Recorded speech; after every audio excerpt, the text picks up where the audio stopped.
सबसे पहले मैं आज चाय राजधानी डिब्रूगढ़ की जनता को बहुत बहुत मन से प्रणाम करने के लिए आया हूं। यही भूमि है डिब्रूगढ़ की जिससे असम की चाय की खुशबू पूरी दुनिया में पहुंचती है और भारत के चाय का जायका पूरे दुनिया लेती है। यही भूमि ने भारत को एक प्रकार से वैश्विक पहचान दी है और यहीं के चाय बागान के मेरे श्रमिक साथियों ने भारत के अर्थतंत्र को मजबूत कर एक बहुत बड़ी निर्यात की व्यवस्था देने का काम किया है। आज मैं यहां आया हूं तब सबसे पहले मां कामाख्या, श्रीमंत शंकरदेव, श्रीमंत माधवदेव जी के चरणों में प्रणाम कर मेरी बात की शुरुआत करता हूं। आज महात्मा गांधी की पुण्यतिथि है। बापू ने पूरे देश को आंदोलित कर हमें स्वराज दिलाया था। आज मैं पुण्यात्मा महात्मा गांधी जी को भी प्रणाम करना चाहता हूं। भाइयों और बहनों, आज यहां पर लगभग 825 करोड़ की लागत से 5 परियोजनाओं का भूमि पूजन और उद्घाटन हुआ है। सबसे पहले मैं आसाम के मुख्यमंत्री श्री हेमंत बिस्व शर्मा को डिब्रूगढ़ की जनता की ओर से बहुत बहुत बधाई देना चाहता हूं। इन्होंने 2025 में घोषणा की कि असम को हम समावेशी बनाएंगे और डिब्रूगढ़ को असम की दूसरी राजधानी बनाने का उन्होंने निर्णय घोषित किया। हमने कांग्रेस की भी सरकारें देखी हैं, कई सारी घोषणाएं सिर्फ घोषणा बनकर रह जाती थी, मगर ये तो भाजपा सरकार है। हेमंत बिस्व शर्मा ने घोषणा की और आज 250 एकड़ में असम के दूसरे विधानसभा परिसर का शिलान्यास हुआ है। डिब्रूगढ़ वालों, आज पूरे भारत में मेरे डिब्रूगढ़ के वासी राजधानी असम के वासी माने जाएंगे। आप लोगों को बहुत बहुत बधाई। ये समावेशी विचार कि असम का हर क्षेत्र इसकी असम पर मलकियत है। यहां ढेर सारे जाति समुदाय ट्राइब्स रहते हैं, वो सभी का असम पर अधिकार है और सब मिलजुल कर एक महान असम बनाएंगे। इस विचार को मूर्तिमंत करने का काम हेमंत बिस्व शर्मा का ये फैसला करेगा। मैं फिर से आप लोगों को अनुरोध करता हूं कि एक ऐतिहासिक निर्णय पर ताली बजाकर हेमंत बिस्व शर्मा का अभिनंदन करिए। मित्रों, मोदी जी ने पूरे देश भर में खेलों के लिए हमारे युवाओं में एक उत्साह भरने का काम किया है। स्पर्धा चाहे राष्ट्रीय हो, अंतर्राष्ट्रीय हो, एशिया की हो, हमारे युवा आज खेलों में बहुत अच्छा प्रदर्शन कर रहे हैं। युवाओं के उत्साह से कुछ नहीं होता जब तक खेल का इंफ्रास्ट्रक्चर, खेलने की सुविधा, ट्रेनिंग की आधुनिक व्यवस्था, पारदर्शी चयन और खिलाड़ियों को सरकार आर्थिक सहयोग नहीं मिलता है, खेल पनप नहीं पाता है। और आज डिब्रूगढ़ में मल्टी डिसिप्लिनरी स्पोर्ट कॉम्प्लेक्स इसके प्रथम चरण का लोकार्पण कर दिया गया है। मित्रों, अब 240 करोड़ से 106 बीघा में indoor stadium, swimming pool, football मैदान, lawn tennis court, basketball court, volleyball court, खिलाड़ियों की हॉस्टल और कोच को रहने की जगह, एक प्रकार से विश्व भर के जो आधुनिक स्पोर्ट्स कॉम्प्लेक्स होते हैं, ऐसा स्पोर्ट्स कॉम्प्लेक्स का पहला चरण आज बनकर यहां लोकार्पित किया गया है। और इसके साथ ही 209 करोड़ से दूसरे चरण का शिलान्यास भी हुआ है। मित्रों, जैसा मैंने आगे बताया, यहां पर डिब्रूगढ़ में पूरे आसाम की विधानसभा आई है।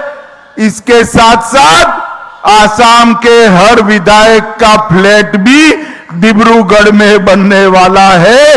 ये हमारे लिए बहुत महत्वपूर्ण है। विधानसभा आने से डिब्रूगढ़ के क्षेत्र को, चाय की इस राजधानी को नई आर्थिक ताकत मिलने वाली है।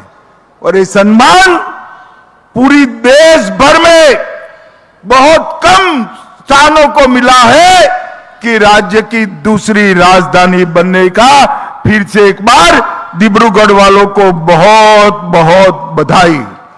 मित्रों, यहां पर world life and research institute Dibrugarh 292 crore से 120 बीघा में बनेगा। इसमें डिसीज सर्वेलेंस की व्यवस्था, रिसर्च की व्यवस्था, डायग्नोसिस की व्यवस्था और कैपेसिटी बिल्डिंग, ये सभी करा है। हेमंत जी ने मुझे नीचे इसका मानचित्र बताया। मैं और सर्वानंद जी थे। मैंने हेमंत जी के कहा है कि पशुओं के साथ साथ पक्षियों के लिए भी ये सारी व्यवस्था यहां पर कर दीजिए, जिससे व्यवस्था कंप्लीट हो जाएगी। मित्रों, साइंटिफिक रिसोर्स और जेनेटिक डिजीज की स्टडी यहां पर होकर ये विश्व में अपने आप का बहुत महत्वपूर्ण स्थान बनने वाला है। और आज मेरे मन का जो सपना था वो भी पूरा होने वाला है।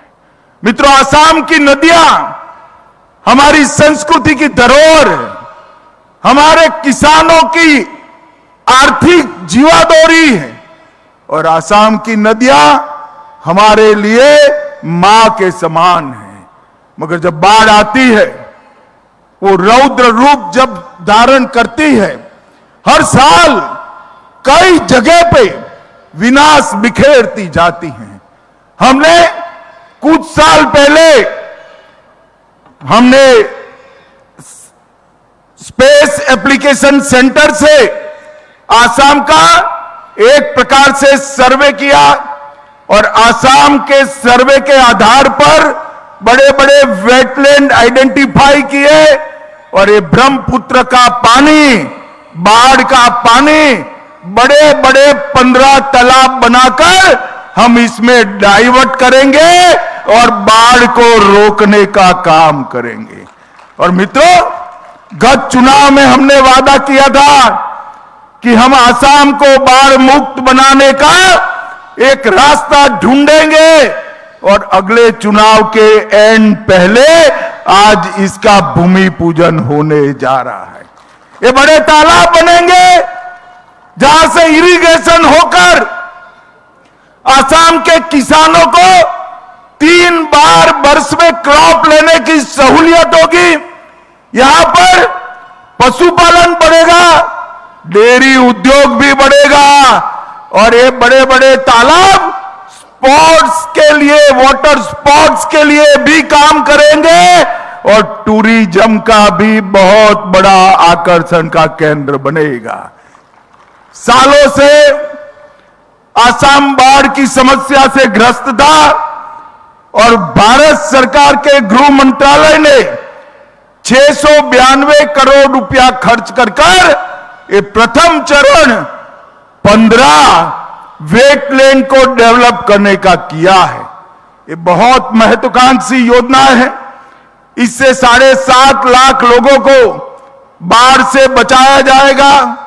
लगभग 77,000 हेक्टेयर भूमि सिंचित होगी, फ्लड की पीक कम होगी और वाटर होल्डिंग कैपेसिटी बढ़ने से हमारे भूस्तर को भी हम ऊपर लेकर आएंगे।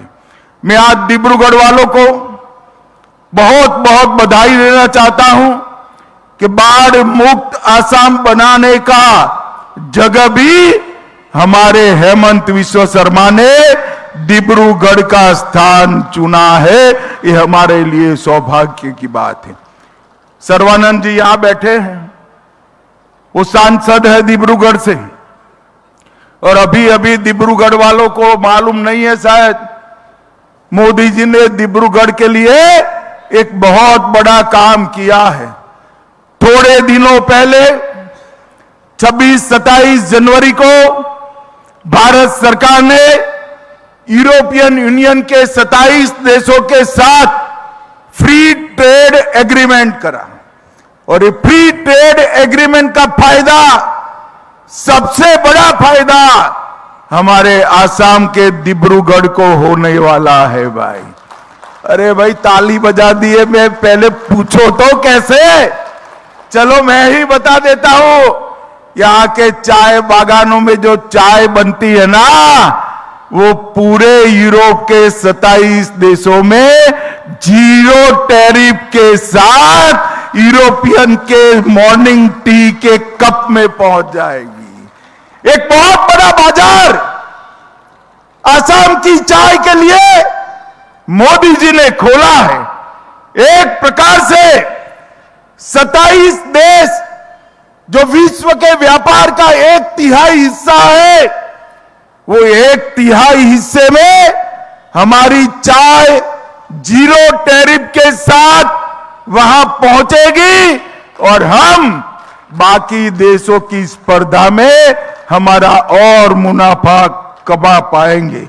ये मोदी जी ने जो कमाल किया है, इससे पेरिस से लेकर बर्लिन तक हमारी चाय पहुंचाने का रास्ता खोल दिया है।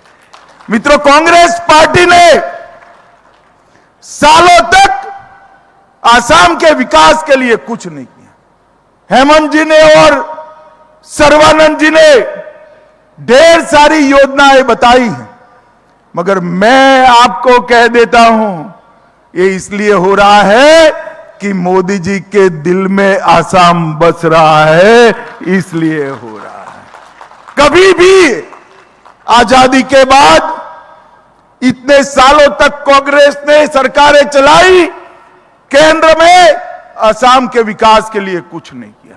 आज कुछ भी हो, इंफ्रास्ट्रक्चर का डेवलपमेंट करना हो, सबसे पहली प्रायोरिटी हमारा आसाम है। आज वन्य जीव और पर्यावरण का काम हो, सबसे पहली प्रायोरिटी हमारा आसाम है। आज सेमीकंडक्टर बनाना हो, चिप बनाना हो, देश में 3 ही प्रदेश में कारखाना जाएगा तो 27,000 करोड़ का इन्वेस्टमेंट हमारे आसाम में आएगा।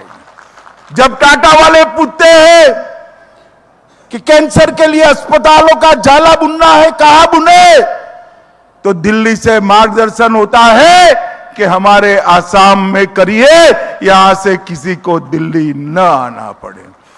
रेलवे हो, वाटरवेज हो, एयरपोर्ट्स हो या उद्योग लगाने हो, हर जगह पे भारतीय जनता पार्टी के नेता और हमारे प्रधानमंत्री नरेंद्र मोदी आसाम को प्रायोरिटी देते हैं। और कांग्रेस ने क्या किया? आज मैं डिब्रूगढ़ के मंच से कांग्रेस के नेता राहुल गांधी को पूछना चाहता हूं, आपने आसाम को क्या दिया?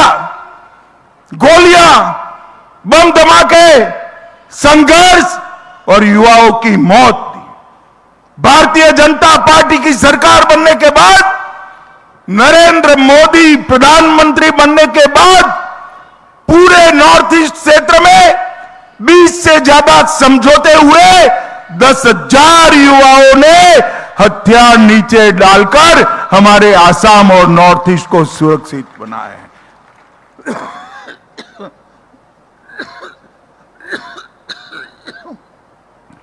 एक जमाने में यहां कर्फ्यू, बम धमाके, गोलियों की आवाज थी। आज भूपेन दा का संगीत यहां से पूरे विश्व में पहुंच रहा है। और आज तक भूपेन हजारिका को भारत रत्न देने की सूद नहीं दी। भूपेन हजारिका को भारत रत्न देने का काम भी भारतीय जनता पार्टी की सरकार ने किया। यहां तक कांग्रेस के ही नेता, महान भारत माता के सपूत गोपीनाथ बरदोलाई जी को भी कभी भारत रत्न ने, लोकप्रिय गोपीनाथ जी को भारत रत्न देने का काम भारतीय जनता पार्टी की सरकार ने किया। और हमने यहां शांति, सुशासन, विकास और एक प्रकार से सबको साथ लेकर चलने की नई संस्कृति का विकास किया है। और 2021 में डिब्रूगढ़ की धरती पर आज मैं कहना चाहता हूं, कांग्रेस ने एक टूल किट प्रसारित किया था जो आसाम विरोधी था और भारत में आसाम, दुनिया में आसाम की चाय की छवि बिगाड़ने का काम कांग्रेस पार्टी ने किया था। ये अंतर है दोनों के बीच। मित्रों, चाय बागान का क्षेत्र है, हमारे श्रमिकों के कल्याण के लिए आज तक कांग्रेस पार्टी ने कुछ नहीं किया। अंग्रेजों के समय से संथाल, मुंडा, कोल, भील, बंगाली, ये सारे श्रमिक यहां पर बसे थे, मगर उनको कोई सुविधाएं नहीं मिली। हमारी सरकार ने 2025 में लैंड होल्डिंग अमेंडमेंट एक्ट पारित कर 825 चाय बागानों के 3,33,000 परिवार, मतलब लगभग 20 लाख लोगों को भूमि का मालिक बनाने का काम भारतीय जनता पार्टी। सदियों से लोग भूमि की मलकियत के लिए संघर्ष करते थे। पहले कांग्रेस के खिलाफ किया, इसके पहले अंग्रेजों के खिलाफ किया, किसी ने सूद नहीं ली।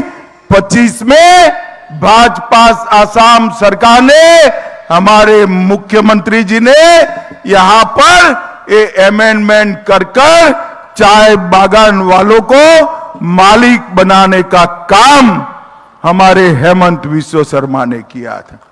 मित्रों, आज पूरे विश्व में आसाम और नॉर्थ ईस्ट के अलग अलग सांस्कृतिक गमछे हमारे नॉर्थ ईस्ट की संस्कृति का सम्मान का प्रतीक बने हुए।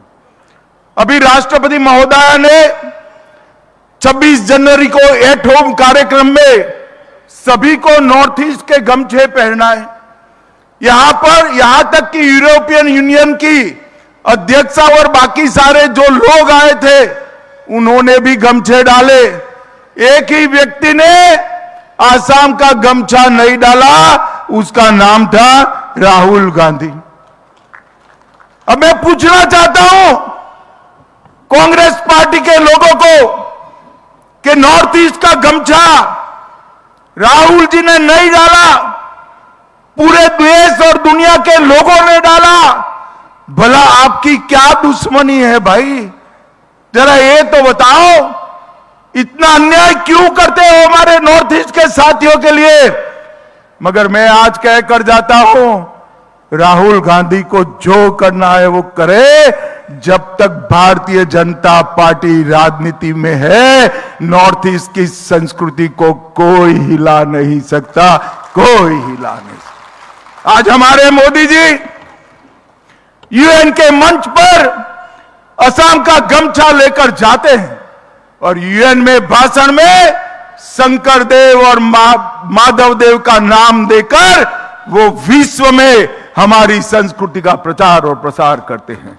लसित बरफुकन को आज मोदी जी और असम सरकार ने पूरे देश की सभी भाषाओं में लसित बरफुकन के वीर जीवनी को अलग अलग 23 भाषाओं में अनुवादित कर वहां तक पहुंचाने का काम किया है। और 400वीं जयंती हेमंत जी यहां मनाना चाहते थे।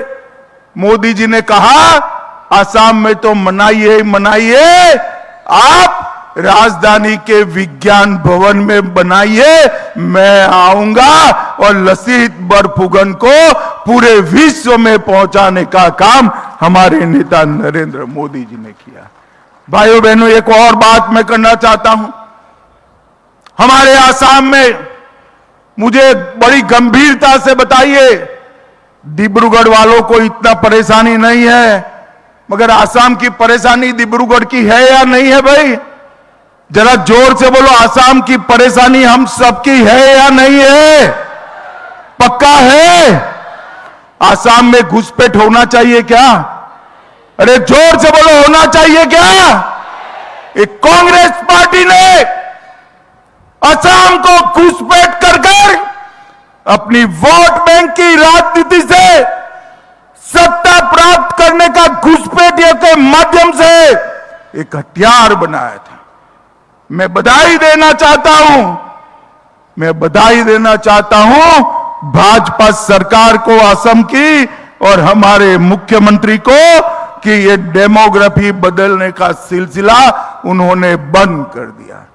1,26,000 हेक्टेयर एकड़ भूमि बांग्लादेशी घुसपैठियों से मुक्त कराने का काम ये भारतीय जनता पार्टी की सरकार ने।